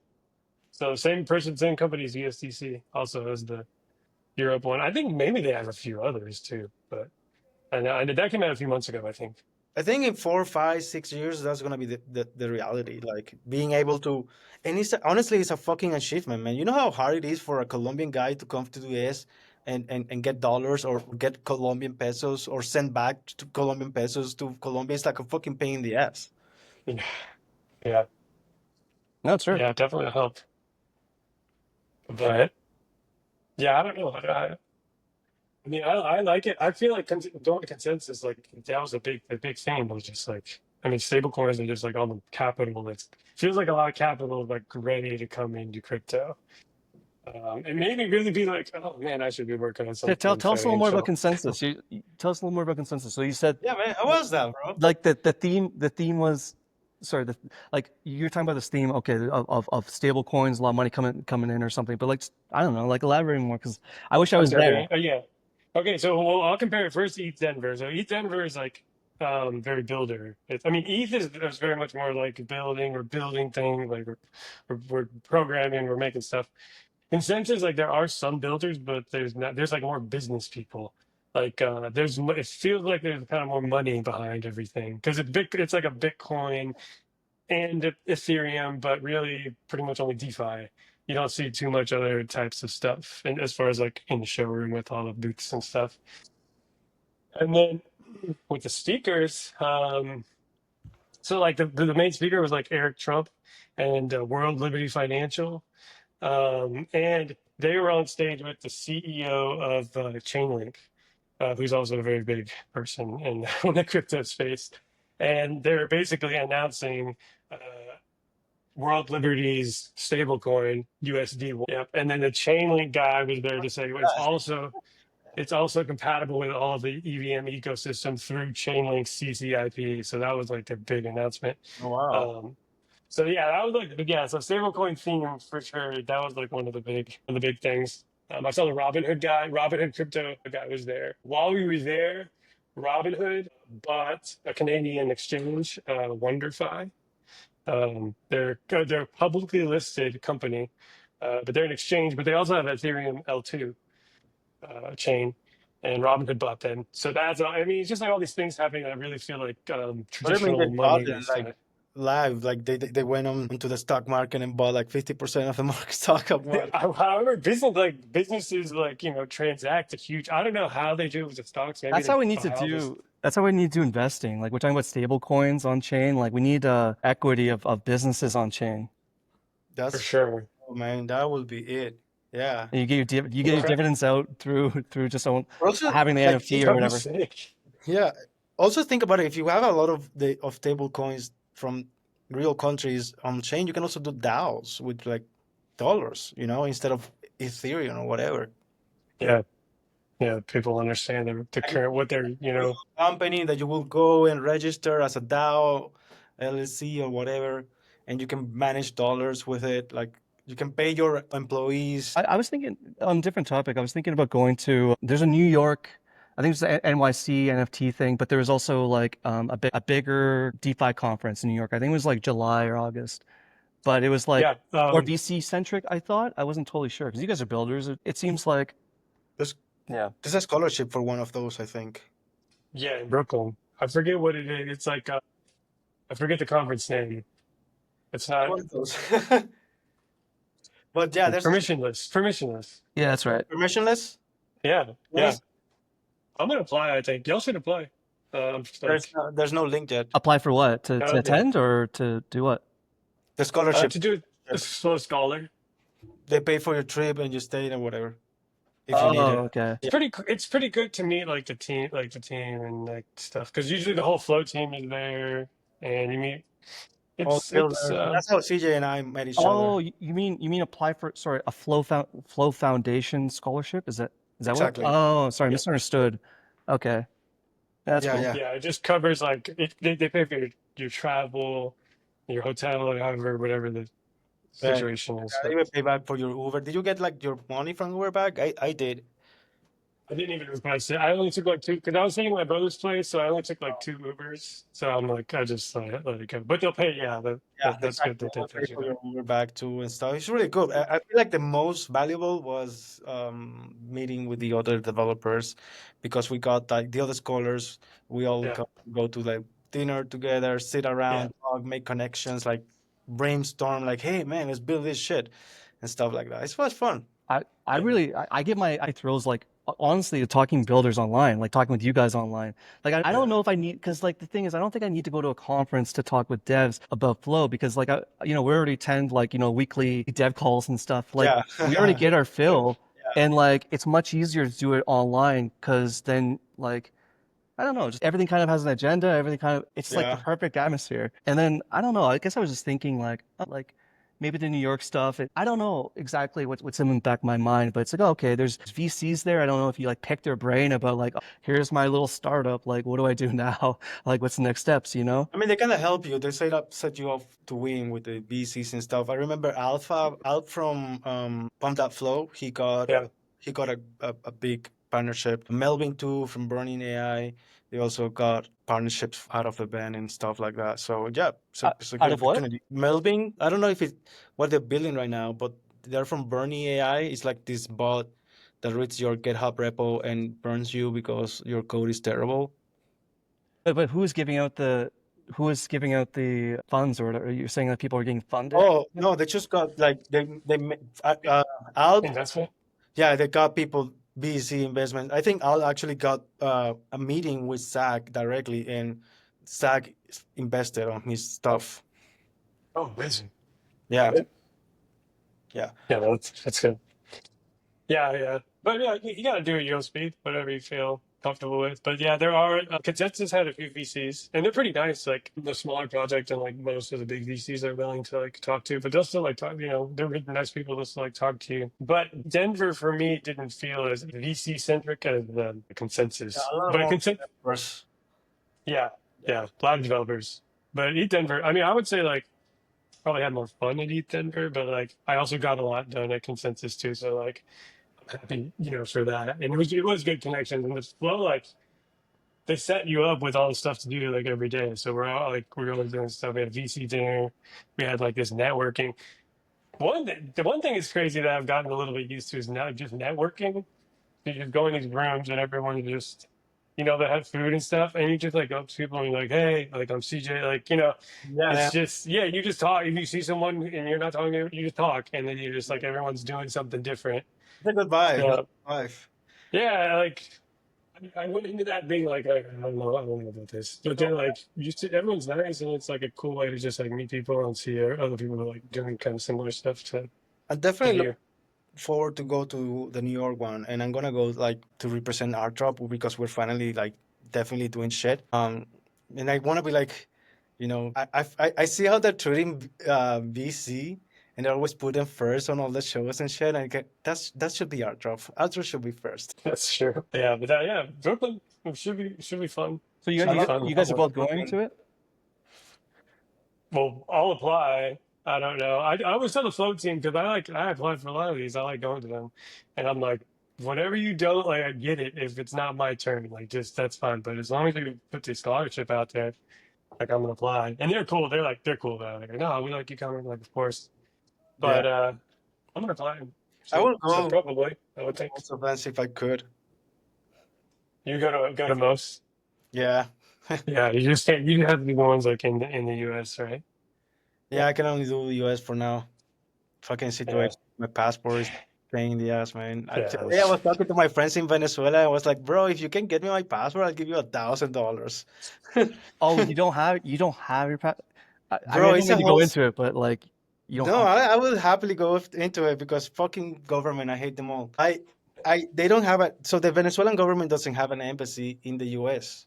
So I cannot renew my passport in the US. So I had to make an appointment with the Venezuelan government in Canada to renew my passport. Go to Canada, somehow convince the people there, immigration that are not going to stay and let them, allow them to somehow make them allow me to get into Canada without a valid passport because it's expired. And that's somehow they did. Canadians are so cool. And I went to the embassy in Canada and I did the whole process, paid like $300, and I thought they were gonna mail it to my address in Miami. I was living in Miami at the time, but no, they told me that they will send it back to Venezuela, bro. And I was like, what? If they tell me I either send it to Venezuela or I do the whole process again, I have to pay $300 again, and sh- I mean, and some shit like that. Just can you get to it fuck me DHL'd? over. Can you get it DHL'd or something? Like, can you get it shipped? Okay. No, well, there's more. There's more. I said, yeah, fine, send it to Venezuela. I think I can go and pick it up. And 2 months later, the whole shit with the elections started. Venezuela was in the news a lot. There was like a lot of rioting again Mhm. because the president stole the elections, like literally stole the elections. So there was, I wasn't able to fly to Venezuela because I was for sure going to jail. And so I sent my aunt to pick it up in Caracas, and then at first they tell her, well, it's gonna be $700, and I was like, what? These people fucking, oh my god, fine, I'll pay it, but just get me my fucking password. And then when she goes again, they tell her that they cannot find it. They don't know where the password is. That I have Oh, for it personally. They don't know if it's in Canada. They don't know if it's in Venezuela. They lost my password. Apparently, oh no. I don't have a password. Can you call them? And They won't answer the phone. Dude, so what's the next steps? What do you do? I don't know. I'm You gonna just I'm gonna get bring a lot. a enhanced ID from the US. Now they have like this new real ID shit going on. And apparently, the enhanced ID allows you to travel between Canada and the US without a passport. So if I can get that, I can go to the the Venezuelan embassy in Ottawa, and asking what the fuck is going on. How about, dude, there's so many Venezuelans in Colombia. Like, is there not anything that's here that renewing my, okay, like it's not the same thing, but like renewing my visa and stuff. Like, it seems like they had, like, it's not, nothing's perfect, but like, it seems like they had their stuff figured out here. I don't know. I'm almost certain that it's just the Venezuelan government trying to fuck with me, because they recently announced that anybody that comes back from the US is gonna go to prison directly. Did they say that? They said that? Oh, Yeah, Okay. and they that's have done crazy. it. They have done it. There have been news of. I read the news of this couple. This Venezuelan guy came back from Poland with his Polish girlfriend, and they put him in jail for like 2 weeks because they were interrogating him or whatever. It's wild. That is wild. It's a fucking dictatorship. Yeah, It's Russia in America. that's crazy. Damn. So now, can you maybe reapply? Can you reapply, like, and do it the other way around, where you can then maybe go pick it up? I gotta go to Ottawa. I gotta go to Ottawa and figure out what the hell happened there. Yeah. Yeah, So that's you can't I travel. don't know. So until you figure it out, you can't travel in the outside of the U.S. I can't. Basically. I don't have a passport. Yeah, you can't. You definitely can't. So yeah, Damn, that's crazy. man, it's a fucked up situation. Yeah. But anyway, Well, we can switch the yeah, I'm sorry to hear that, man. That's tough. Well, at least, I actually wanted library to show us like T-shirt and how it works. I actually check it out, but I thought I could buy moments. Like it says buy moment with T-shirt, but when I click it, it doesn't really take me to like a marketplace where I can buy moments. Yeah, you want to share your screen? I can walk you through Yeah, it. sure. Top shop or wait, T-shirt. No, let me just go to your Go to Voltopolis. Voltopolis.com or .io. .com. You say this? No. No, I'm working on the SEO. I guess it takes time to like propagate. Right. Yeah, so connect to yeah. all. So should I connect? Yeah. Cool. Here we go. Okay. But I connected with my Flow wallet. Is it Fine. like okay? Okay, so Parent account. Oh, interesting. Oh, you don't have a collection yet. Okay, one thing you can do is you probably want to go click the Flow Wallet thing. here? No, like the actual browser tab, the browser extension. Oh, cool. Oh wait, so you connected because the thing we want to Use do my phone. the thing is you don't have a Top Shot collection in your Flow wallet, so we want to set that up. I don't know this. I know the steps if you're in Right. If I'm in the thing. What else can you do? Is you account link? I did Does not. it set? No, Does it set up the? Does it set up the collection? It's It just like should. maybe if I connect, do you have like? It's weird. Why don't you have like Dapper Wallet the option to connect with Dapper Wallet, or is it because I'm using Chrome or? No. So the way it works is it's only Flow wallet, and then we push like account linking. So you account link your Dapper wallet. Let me see. I You probably don't. can just log I don't here. think you need. I don't think you need. I don't think you need a Top Shot collection in your Flow wallet. We can probably try it without. Let's see. Okay. This is a different account. There we go. Oh, wait. You already. This is a different account. Okay. So you Yeah, this is already. a different account. Can I you have many accounts. I lose them all the time. Okay, on account selection, can you click the child account? Below, Okay. yeah. Oh, Okay, so interesting. so you did account link. You account linked, and yeah, you have it's a Dapper wallet. It has a collection. So what could you do right now? Do you have This any is my collection. maybe okay, wait. You Uncheck can exchange a T-shot. uncheck exclude serials under port 1000. No, that one. Yeah, there you go. Oh yeah, I do have one guy. Okay. Yeah. So okay, you Oh. have don't trade that in because that's a series one. That's too good. Don't Is it? Okay. don't trade that one in. No, he's actually playing right. He's in the Knicks. He's good. Okay. So don't trade that one in. But okay, so but basically, do you have any wallet? Ah, Wait, I how about don't. I this? don't How have about right any now? wallet How about I just send you? Can you put your address in chat, and I'll just send you a for couple. the child one, or No, the wallet you have now. How about this? Um, has to be this guy? I mean, it's this guy here, and yeah, I do have a lot of Ethereum yeah, just give me UST. the parent. Yeah, send me that one, and let me see if I can just send you a couple. Flow. All right, I don't so even know where I got this moment from. I think somebody gave it to me for sure. okay, so I'll send you. Let's just do here. Okay, so I sent you 10. It's pending maybe, but 10 T shot. So maybe try refreshing now. I already had T-shot One set sec. up. Oh yeah, maybe you. And just You might have to have T-shot set up. yeah. So Now, you can do that on increment.phi.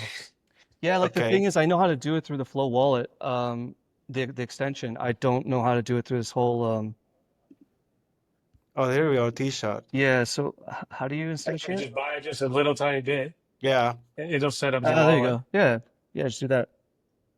Yeah, I'm not used to this whole mobile wallet stuff. Yeah, I like the mobile wallet, but like when I'm flipping back and forth is sometimes tricky. Yeah. Right. Yeah, like sometimes it's AI Sports. So there's like a Confirmed. Wait, what? sometimes you have to scan it multiple times. What is it asking? I Oh, here. I do like doing stuff inside of Flow Wallet though. Like I want I wish I could just do everything inside of the Flow Wallet. On the Flow wallet mobile, can you like and can you set up a Top Shot collection? Like, does it have all the options that like the desktop version has? I don't know actually. I would assume so. Feels like it's not asking me for confirmation of anything. A collection Oh, of you may have to. a Well, I don't know about this. you can't set up a collection. You can add a token on Flow Wallet Mobile, and that would add it to your account. So I There you can go. probably just set it up here. Yeah, that's it. Yeah, there you go. And now I can send it to you. Easy, easy peasy. Yeah. Yeah. You learn about all these steps when you're building like a consumer Yeah. facing app. You're like, okay, there's users I got a problem. I did this with it when I first launched NFTs. I had this prompt the user first to say, hey, we need to set up your collection, and then they have to. Like the Oh, thing now is, I have T-shot. Yeah, now I do have T-shots. I just sent Now you I a get few to too, I set think. up. But like, yeah. It's weird. It's not even asking me for confirmation. Like, what am I even? Is it supposed to be like that? Isn't it supposed to like? Is it not Yeah. asking on your? Yeah, I think you get to refresh or something. I don't know about the mobile stuff. No, right now I'm using the Crown. I'm connected with. I sent you 10. Oh, this is a different account. It's confused. It's connected to your mobile. Dude, Yeah. I was connected already to increment, but with the other account. That's what's happening. I sent you 10 to the other account. So what do I do? To this one, the one that ends with D. Oh no. I sent you 10 to the one that you linked in the yeah. So you got 10 there. This See? guy. You see your balance?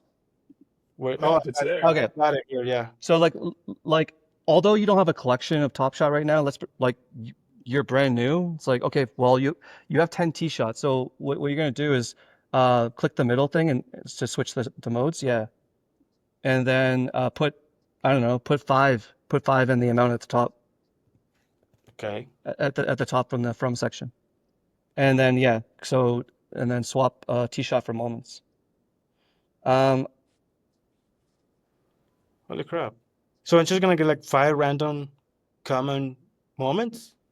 Yeah, basically. But so this is step Cool. 1 of 2. It looks like it's prompting you to. You have to click the Oh yeah, arrow. it's prompting me here, and I didn't click it. It's like I never used Web3 before. You may have to. It's always harder when you're on camera. Like, what is mean, I know. happening? Wait, I gotta try this again. Okay, so I switch this for 5. It should ask me for here. There you go. Yeah. Okay, cool. So it's depositing T-shops into your vault, or I imagine. Yeah, so you're gonna get five random moments. So you have he has a big, huge vault of moments. Like how many moments? It's like 100 something thousand. Yeah, Wait, it's like what? 130,000. So the issue here is that your parent account doesn't have a Top Shot collection, so you can only receive it in your child collection. Um, Oh, interesting. but we can fix that later. But yeah, you can receive it. Yeah, so you're receiving five random moments now. So let This, everything load, and you'll see a cool bro, on the this would mobile. be really cool if you could select like, So there you oh go. shit, oh shit, this is cool. Jim Green, shout out Rockets. You Yeah, got we're Chua so next. Yeah. So that was it. Bro, it would be amazing if pretty you sick. select the team you want them from or the set specifically. Is it because I guess it's only like the same pool, like all of the comments are all in the same pool. Like so the way, well, you can actually you can share again, but on the T shot on a T shot Yeah. screen, there's another tab there, and you can click T shot, and you'll get more information on what's in. Yes, click T shot in the main menu, and so okay, like I mean, I added experimental leaderboards. You can kind of ignore that for now. It's basically just measuring whether Mhm. you've added and contributed to the pool or whether you're just taken from it. But this is the content vaults right here. So it's updated every 10 minutes. So you got actually people added. So you never really know when you launch a project what's going to happen. But it seems like people added like 10,000 moments since it launched without me Lovely. That's asking anyone to do cool. it. But you can see all the moments in the vault and you can do filters and stuff. Um, you know, we used to have some jersey matches and some serial and some like series one stuff in there. But in general, you're gonna if you keep trading in the floor moments in general, it's actually plus EV. Like you're generally gonna get something that's better on average than if you put in the worst stuff. So it's like it's a 24/7 kind of mechanism in there. So you can just cycle through and you're talking about favorite teams, favorite sets, favorite players and stuff. Like, Right. in general, I think it seems like people keep trading in base moments that maybe have a high min count that are minted at 40,000 or 20,000, and they're just trying to get anything except that, basically. Mm, They might be gunning for certain teams, but like it seems like they just want to keep upgrading. So it's a constant upgrading machine. And like right. and the beta community when this is a few weeks ago, but they added so many moments that were like chase moments. They added a LeBron Top Shot debut, which is like $1,000 moment. Um, and so like that caused like we got a spike of users. I think we had like 200 people just constantly churning and churning and churning, trying to get that LeBron. Crazy. Unfortunately, it took so long for that particular moment to get pulled. Um, Yeah, that particular one, for some reason, all the other moments, all the other chase moments were pulled like, relatively short time, but that particular LeBron took so much longer. There are millions of swaps. There are literally millions of swaps to get it. that's Like, it was crazy. insane. Mhm. It is You like, think, and people were probably just can you looking through imagine? every single one. Yeah. Yeah, Yeah. it's like what is like your shot? It's like one in the total amount of pool. Yeah. It's basically one out of the total amount of pool. Yeah. Damn, that There's is pretty cool. right now there's sharded collections because basically I had to set up the collection. It's basically it's actually 25 collections in one, 25 Top Shot collections in a single account. Oh, Because Oh wow. there are certain limitations on the number of like NFTs that will return. If you have like over 70,000, things can kind of break, like for a normal collection. So like that's why you kind of had to make it um, in this kind of way. Multiple. oh. Wow. Hey, I got two of these. What? Which one? What happened? I don't know. This guy, Frank Grant Jackson Green.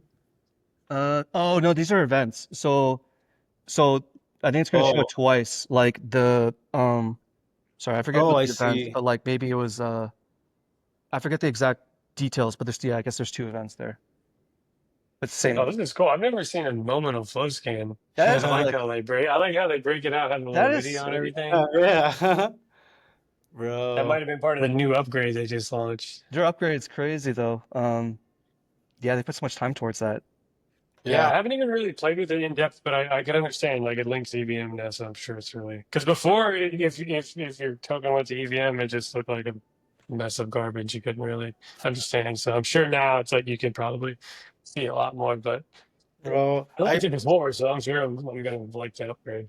I'm really trying to get Villarteg on the podcast, but he's been sick for weeks. Yeah, yeah, I heard on the last dev call. Yeah. I met the other two guys from Find Labs, Look. Luke. Luke and Christian, I want to say. I don't remember. But the COO and then Luke, who's I think this the CEO or whatever. But they're really nice guys. Yeah, they were from, Well, you met in person? yeah, they were at Consensus. Oh, nice. What were they Yeah. presenting? Flow scan? Yeah, because they were talking with Flo a lot about this upgrade that's coming up. And I think Flo was like, you should come up here, talk to some people, and just we can like kind of hype up the upgrade a few weeks before it launches. So I think it was just really good timing. And then fly over from England, so they Cool. were. Yeah, but yeah, BR Tech, I guess, is the other founder, I guess. He obviously wasn't there farther. Yeah, he's pretty cool guy. He's pretty smart. He's the reason I picked my nickname, Noah Overflow, because I use his testing framework for Flow a lot. I use it always on all my projects. I always use Overflow for testing the smart contracts. It's so easy. You just make like a Golang test map, whatever, and it does it. I and don't then even know. and then you switch it to testnet or to mainnet, and you can run the same transactions on testnet and mainnet and stuff. It's pretty cool. I should check that out. Never even, yeah, never. I think I heard you guys talking about it once, but I haven't ever seen the tool or anything like that. Overflow, that's what it's called. Yeah, he has a server channel too. You have to check it out. It's around Overflow. I Yeah, will link it on somewhere and tag you both. cool. Yeah, okay, cool. Yeah, I'll check it out. Whatever makes the process a little easier. Yeah, I want to really connect with all the developers around the ecosystem, and they're mostly really cool people like Dennis, Villarte, you guys. It would be fun to have Jacob around on a podcast. Jacob from Dapper? Jacob Tucker. Jacob Oh, Tucker. yep. I think Jacob Tucker's more involved with the story protocol nowadays, but I mean, there might be some overlap between, because the story protocol is about, I think, bringing IP on chain and trying to register it and monetize it, I believe. But it'd be nice to catch up with that guy because it's been a while, and like that guy was really nice and really a great teacher. That's how I would do some of his tutorials and stuff, and like Yeah. Totally. I learned because I learned so fast because of Emerald Academy. I completed Yeah. the whole thing. I got out NFT. I went into Discord. Hey, I got my certificate from Emerald Academy. And like a week later, I got someone wanted to build a marketplace on Flow. That's crazy. So, yeah, pretty cool. That's cool. Yeah. We met. I don't know if you met him. He was at East Denver. I met him twice. I think he would like to talk about cadence and shit. He missed it. I know he missed it because Solidity is not his friend. You should, because he knows both sides. And he was like the OG Cadence guy, like Yeah, bro. He was pretty early. like one of the early guys who really know it. I think Jacob Tucker could have made some sort of consumer facing product and on Cadence. Like I know he went fully educational route, but like he could make anything, right? So But that's not what he wanted. Like I think Dapper kind of tried to push, or the Flow Foundation kind of tried to push that into him. Like, hey man, why don't you make like a company or something, or turn Emerald Academy into an LLC or some shit? And he didn't want to do that. He wanted to like keep teaching or do his yeah, thing. you can't force people to be He's interested like in whatever. he's a Right? young guy, you know. I don't know how old he is. He's like 20. he's like 20 or something. Yeah, because I think Yeah, he's still he's doing school, or I don't even know if he does school, but yeah, he's young. yeah, Wow. he's young. He's like 23 or some shit like that. Well, who needs So school now, right? he didn't really have like the mindset for that, but he totally had the skills. Yeah. Yeah. That's crazy. So he must have been doing this Emerald Academy stuff when he was like super young. Like, he's still only like 23. He must have been building all this stuff like I don't know him that much, but I think yeah. like that. Maybe he's 28. I don't know. Yeah, He has a that's kid crazy. and family. Yeah. Yeah, I had him do an audit for the AI sports escrows. So he like looked through it all and like gave me like feedback and stuff like that. So Yeah. and then shout out to Toucan's platform. Like Let's have one choose. Let's do the Toucans platform. So We need a tokens, man, because tokens is not working anymore. I know, well, they just but they don't like maintain it, right? They should just I don't know. They should become like community owned or something because it was a good it's a good platform. Like I The still smart contract use is it. there. I think it just needs like, I mean, yeah, you will need to do the UI, but also I don't know. I think he didn't fully like update it after Crescendo, and Mm, I know that me personally have been trying to add a signer to my DAO, and I haven't been able it to. just doesn't work. I used to. I think for like 2 months straight, I was really complaining about tokens on the developers' office hours, and then I stopped because nobody's gonna get anything solved. This is his project. Yeah, he has like the admin account, so if he doesn't want to, Yeah, nothing's gonna happen. yeah. CJ, were you did you judge the Flow Hackathon, the internal one? No, no, no, no. I Okay. didn't. I wasn't gonna judge. I Okay. heard about it, but that No, was a well, me extent to like that. I don't mean to rub it in, but me and Noah we were judges, but Oh, Oh, y'all were judging? bro. What? I didn't get the Like, invite. there were just three judges. It's like, were you invited there? I don't remember you, bro. well, no, the thing is, some people couldn't attend. Some judges couldn't. I know some judges couldn't attend the actual the live thing, and I know that they were sent the videos afterwards. Oh, I didn't know That's why that. I actually didn't. That's why I didn't know if who was a judge and who wasn't. Um, Yeah, no, but that one's no, super that's interesting fine. because man, like there's some Good really cool projects, ideas. bro. They Was set the there good bar so high. projects? What was your favorite? What was your favorite? Uh, let me okay. Let me pull. Where's the damn list? Sorry, one sec.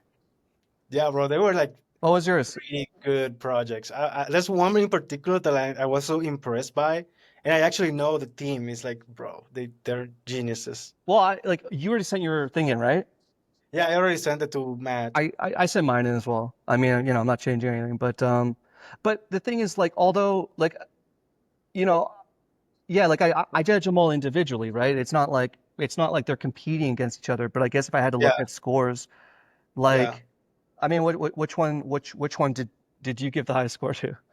I mean, I definitely was very biased. There was a couple of projects that I just like personally felt very connected with because of their mission, I guess. My favorite was the Hummingbird one with Alex, Jan, and Janice. I don't know if you ever met Alex, CJ. He was in the previous. He's one of the co-writers of the Flow white paper, so he's the protocol guy, Alex from the protocol team. Yeah, Um, and they build like I don't even know how to explain it, bro. I don't understand it because it's not really that much of blockchain shit. It's a lot of like microprocessor or very low level coding shit.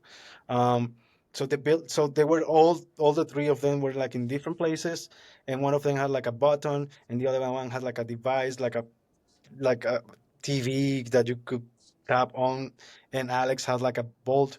And the idea is that the hummingbirds in Vancouver during winter they starve or because the sugar water gets frozen, right?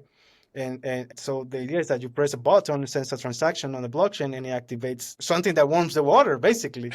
So yeah. they tried it out live, and this guy from another place pushes the button, sends the transactions, and Alex is holding a bolt and it lights up.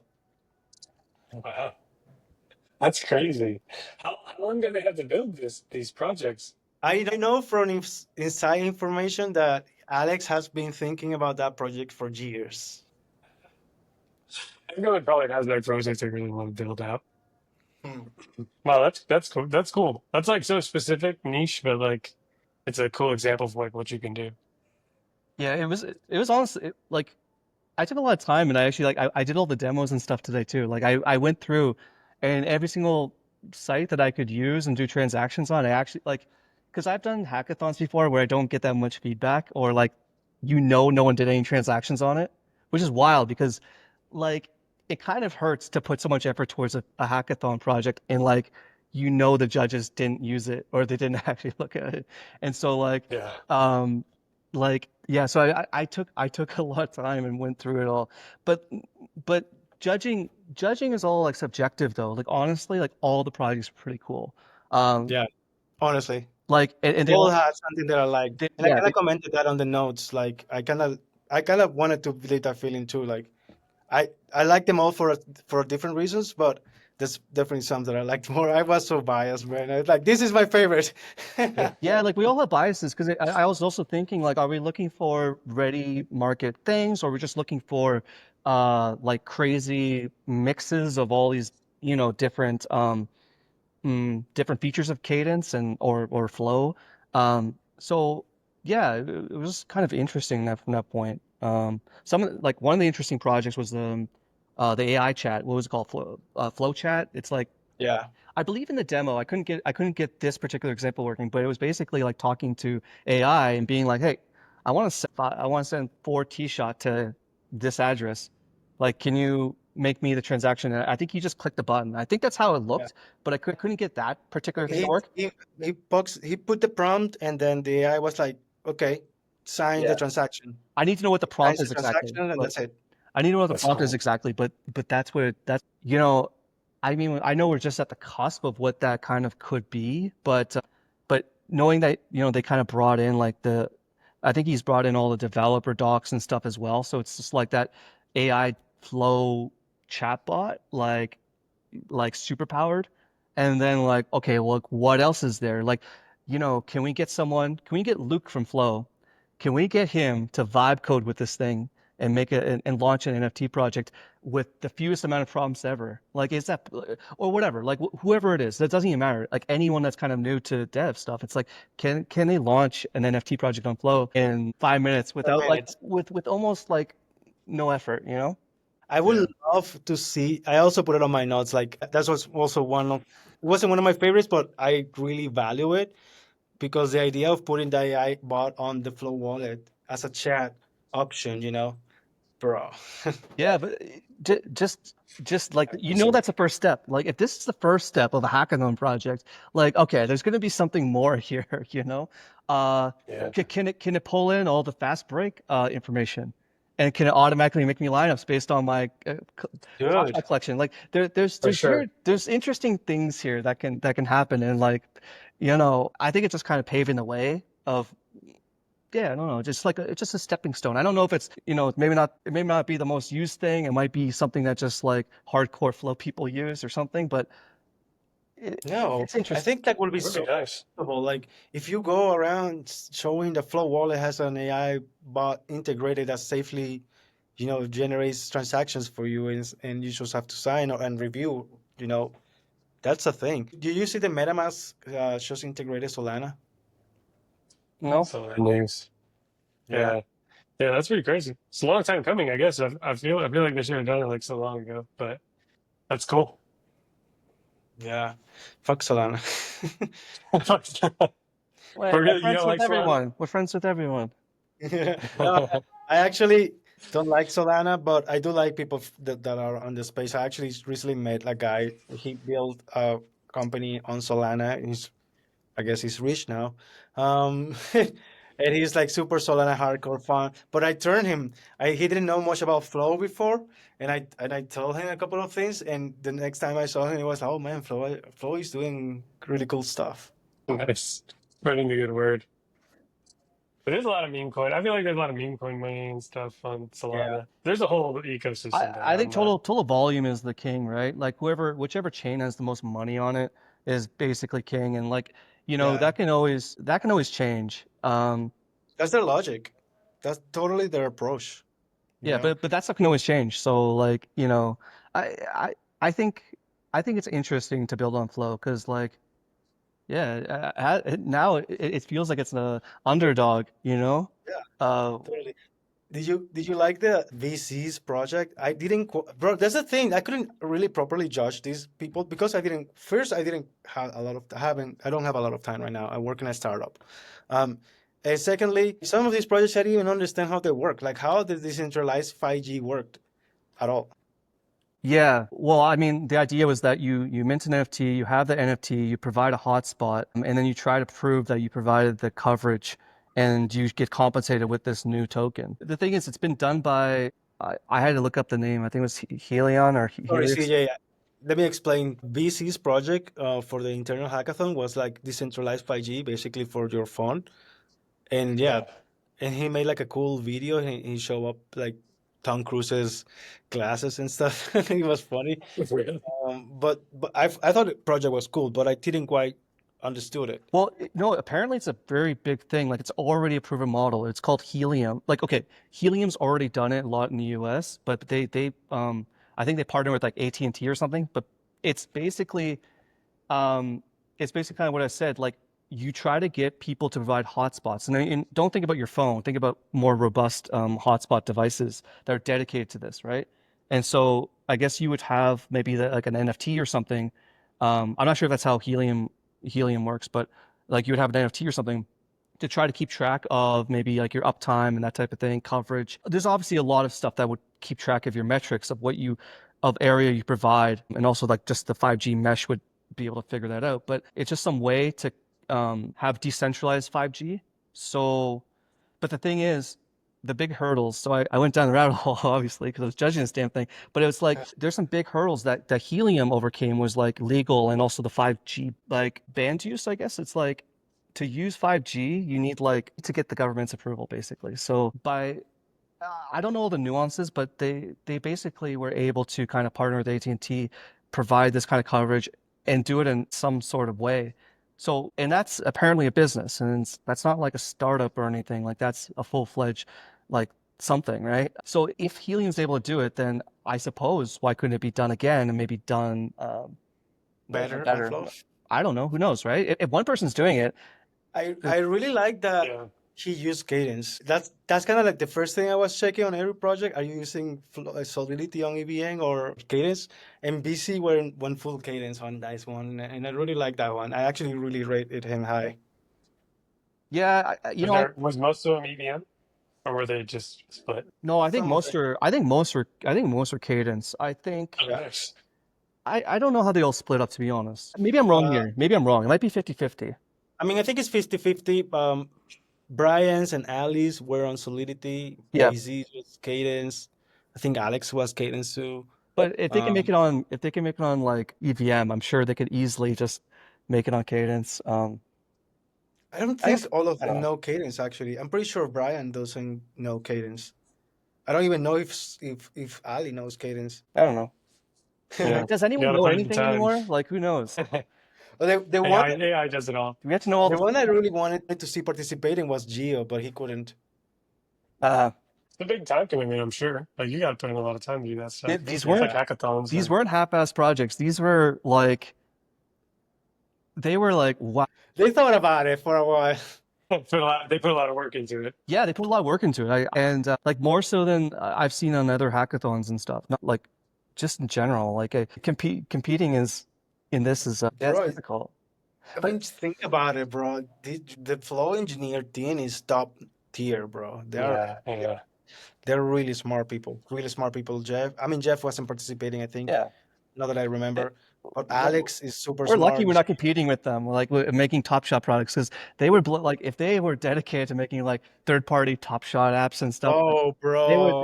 They would knock our socks off. Like Voltopolis is Oh Yeah. like my god. Voltopolis is like they would get it done in a weekend. And it's like all right. Like, bro, I like to think we can hold our own, but yeah, I know. I know they're really These smart. these flow devs are crazy. they should do. I mean, I think at least 2 or 3 of those projects they should really like try to take it to the next level because they're way good, and there is a way good way to showcase the power of flow and blockchain in general for real life stuff. There was one from what's the name Jordan and the other guy Chase, and they were like build a map where you can split the bill more easily and stuff. Like, oh, if all of my friends we go out for dinner and we bought all of this shit, and we could just split it and do or whatever. It was pretty cool. The UI experience was smooth. It is a real use case that I will be totally up. If I had that on my Flow wallet, I would definitely be like, man, just let's use this for paying the bills, you know? Yeah. Yeah. If everybody has to have a flow wallet, so right?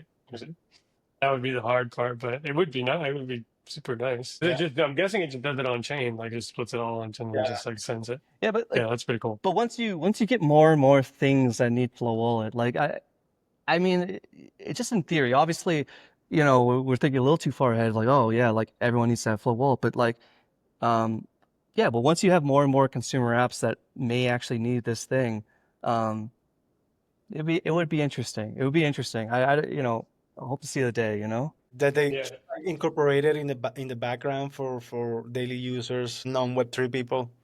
yeah. I Yeah, guess you could have like non-custodial account and have like That dual Magic Link login and and have like whatever. a The Magic Link stuff was backend. interesting. Like I was playing around with one of the contestants apps or whatever, and like yeah, like the Magic Link stuff was like, oh, they did a commit and reveal all in like one transaction, and it was like it didn't have a pop up and stuff, and it's like, oh yeah, this I guess this is how like Top Shot can kind of do stuff, but they also did two transactions in one with one click. It was just like, okay, this is interesting.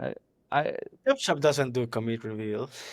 no, they don't do commit and reveal, but they don't have like a box popping up with Flow Wallet saying like approve this Yeah, transaction. They have like, yeah, their own stuff with Dapper Wallet, but they also had yeah, they had one click, did two transactions. It's just interesting, I guess. I just didn't expect that. yeah. I recently stumbled into that problem with commit reveal that I would have to like ask people to sign two transactions, but I kind of did I don't know if it's safe, but I did like a little loop where I just collected future block hashes that were gonna be used for random numbers, and the next time someone needed one, they would just like pull it from that. You will have to be like I don't know. I don't know if you can That's actually. commit and reveal though. That's what happens anyways. Yeah, Like it, exactly. You're just not producing the block hash at the moment. I already did it for you in the background, but okay. it will be very hard for you to figure out which is the next one to come, especially if there's a lot of users doing the same transaction at the same time. Yeah, agreed. Yeah, Yeah. we should build something, man. Yeah, totally. How you be enjoying? Are you in the Map with the Flow hackathon? No I event. want, I wanted to do this pack thing as a submission, but like honestly, I don't think I can get it done because like PAX is really complicated. Like PAX, because you have a lot of off-chain stuff, and you have to event monitor for a request to open, Oh man, and yeah. like, and now we're talking about like, yeah, like event monitoring on testnet for request to open. It's possible, but then I wouldn't have anything to really show. It would be like, here's a couple contracts, and I can kind of get event. I won't have anything really done, and I'm still kind of doing some marketing and stuff because we recently collaborated with AI Sports to have T-Shot supported, so you can bet T-Shot on Fastbreak lineups. Hey man, Yeah. so now you can do the AI sport betting with T-shots. Yep, exactly. Yep. On your fast break lineup. That's we just did. We just launched it today. So like we were able. I just integrated T Shot. So now you can go if you have T Shot, you can join the fast break vault, which is based on fast break. So if you win fast break, you win. You're a winner in the vault. It depends on how many entries you have. That's how much you win. But now you can do it with T Shot. So we're running that You're through the end of the season. Yeah, and like Lib and Voltopos, they put in a bunch of prizes. We're putting in extra prizes. Maybe we'll have some extra prizes from Flow too. So it's kind of lit. Oh, really? Man, that's Yeah, cool. It's a good time but to start collecting moments. Oh, for real? Like, yeah, no, for real. So no, like start collecting some moments, but put together some lineups on Fast Break. yeah. I'm gonna buy the whole Minnesota team. That's what I want to do. Can I play with just the Minnesota team? No, um, because they don't play all the time. So no, Perfect. no, you You should probably just go look like ask ChatGPT who he's gonna play today. Here's what I'm trying to do. And it'll know who's playing, it's and true. then just go by those moments. Like you can do comments. I mean, if you're really trying to, because if you're trying to last for the whole run, then you really want to have more strategy. Well, But if you just want to play for a day, you can you also can do tell it. You comments can and because the thing is, there's only so many games left. There might be like 9 games left, right? Because we're gonna have the NBA right, Finals. right. So we're in the conference finals now, and those series are like kind of wrapping up. There's like 2 or 3 games left in each one, right? So where was I going with this? But basically, um, yeah, there's only so much left. But if you, yeah, I guess I know it's hard to tell, but you can pick up some comments now, I guess, of any of the 4 teams left, and maybe you can ask ChatGPT like, all right, like maybe upgrade certain rares. Because some rares give you twice the amount of times you can use it. So there might be some rares that are maybe 10, 12, $15 of actual stars. So those might be the best bang for the buck. But yeah, like that's one way to do it, right? It's like, okay, well, which are the least expensive rares and stuff like this. And just give it all the information, and then kind of go from there. Cool. Yeah, that's a good idea. Yeah, and you can and it's play out good teams are left, so it's you're gonna have a good pool of pretty good players with all the teams that are left. Especially if you like Minnesota, there's more people from Minnesota that you can collect. Wait,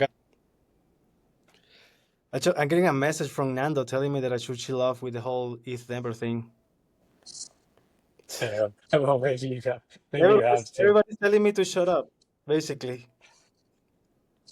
Have you seen this one? But he didn't get paid out from the Thunder Hackathon, and so Uh, he's been raging, trying to get his money, which is fair because how much is it? they owe him money. $1,700. I mean, Where's my It's money? honestly, that's a good chunk of change. that honestly is not at this point, it's not even the money that pisses me off. It's the communication, bro.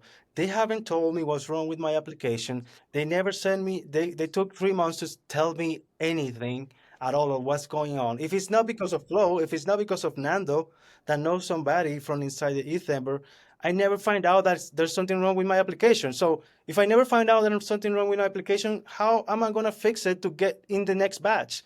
Like, bro, and then the founder comes to me and tells me that I didn't get my money because I was added in last minute when I founded the project and added the other guys and they got paid before me. Come on. Yeah, And I'm not the that's only fair. one. I'm not the only one, man. There's a lot. Yeah. There's a dozen of people that are just like, bro, come on. That's unfortunate. But now he's telling you got to be quiet because he's been tweeting a lot of stuff, talking to all to people. Yeah. Look. You got blocked in the Discord, didn't you? Or you got muted for a little bit in the. Bro, because I posted a link to a Notion document I have like 5 people that I have signed it already, where I'm just collecting. Hey, did you win a prize? Do they owe you money? Can you just put your Defolio hackathon project in this link with your name, so I can just start collecting evidence, and stuff. And they ban me for that because I'm trying to figure out who's on money. That's crazy. Like what? That's tough, man. That's fucked up. So now I got Luke and Ali and Nando telling me to chill out because now it sounds like I'm threatening the founder, and because I'm a Flow community representative, it could affect them, I guess, dude. Yeah, but the thing is, didn't Flo already tell you, oh, they'll put the bill and just send you $1,700 and they'll resolve it between Blair Rosie. Ali already gave me the money. Oh, It's there we not go. about the money. Problem solved. It's not about the money. Yeah. About sending a message, right? It's about sending a message. Yeah, totally. That's hilarious. I'm sorry. That's crazy. I didn't know you got paid already. But That adds another but element. think about it. Think about it. Okay, gave me the money from his personal account. What if tomorrow Ali needs the money? Where am I gonna get that money from to give it to him? Because I owe him now. I owe him $16,000. I'm not 16. Oh, I owe was. Ali now that money. Wait, 16,000 or 1,600? Sorry, not $1,600. Or So whatever. he just said once. I thought they just gave it to you and they were like, "All right, just be cool." But No. I guess they're expecting once they give you the payment, then you'll give it back. I got it from Ali from his personal account. He sent me a wire. It's not Flow. It wasn't Flow. Oh wow! I thought it was Flow. No. Oh. So now So you still need it. Well, he probably won't ask me, motherfucker. Yeah, he makes more than I do, but still, Yeah. Yeah, it's about sending a message. Definitely, I'm making a. But even now, Ali is chill. He was saying you gotta chill a little bit. Ali told me to chill, but he said bro, it sounds like people are supporting you because you're helping them, so it could look in a good light. Ali has a spark of chaos too, man. That's why we both have good. The thing is, you're chemistry. technically right? If you're owed money, then you're in the right. But now you're paid and everything's fine. No, it's not. No. Mhm. They have. So, yeah. They still owe me money. Yeah. But yeah, I think I gotta go soon, man. I got my friend pick me up. But this was great, bro. I actually this is like my therapy, honestly. I call it a podcast, but it's actually like mental health. Just to talk about dev stuff and blockchain is really good for me. So I appreciate you guys coming here. Yeah, it's a lot of Yeah, fun. it was great. Yeah. So talk to y'all next time. Yeah, Cool. totally. All right. Yeah. Thank Yeah. you, man. Have All a right. good day. Peace. See ya. Peace. Later. Bye bye.